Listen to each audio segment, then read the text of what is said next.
Hey guys, it's Adam from Blue Line. We want to do a quick video today to just show you what tools you really need to start fly tying. Also, you're going to see the tools that you're going to see in pretty much every fly tying video that I ever make. But we've got them laid out here, and I wanted to just review with you what they are, what I think are the most important things that you need to really get started fly tying. Not going to go into vices here, that's going to be in a separate video, but this is just covering the tools, and I think you, especially if you're getting started fly tying, I think this video would really help you out. So the first thing you're going to need is a bobbin. That's what's going to hold your thread. I really recommend buying 2 bobbins. You can buy 2 of the exact same ones. They're not super expensive. I would buy 1 for your black thread and 1 for white thread. So we've got 2 bobbins here. Next is a quality pair of scissors. You can go a little cheaper on scissors if you really want it to start with, but having a really nice pair of scissors, there's nothing like it. But really what you need to do is get 1 nice pair of scissors and then start using those as backup scissors so that you keep 1 pair really sharp and then 1 pair is just going to be made for bigger cuts. Things that doesn't really matter, you know, how nice it looks when you cut it. Something like just cutting buck tail off of the tail, cutting like some deer hair, pheasant tails off the tails. So it keeps 1 pair really sharp and 1 pair that you can just use to get dull. A bodkin is extremely important. That's just a really sharp piece. It's almost like a needle. Most of them are made of metal.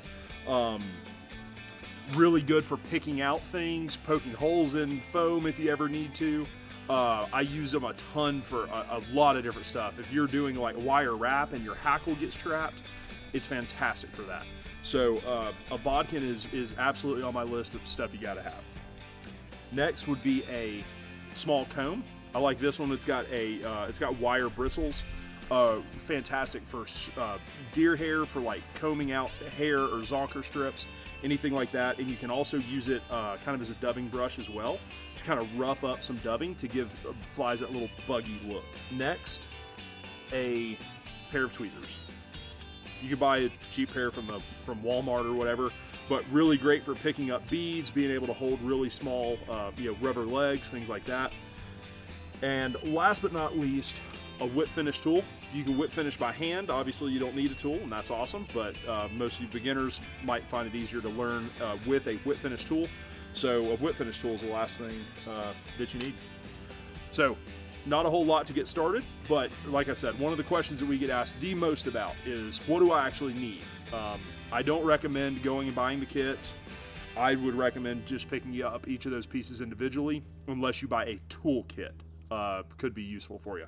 But those are the tools that you're going to see featured in our videos. If you have any questions, comment below. We'll try to get back with you.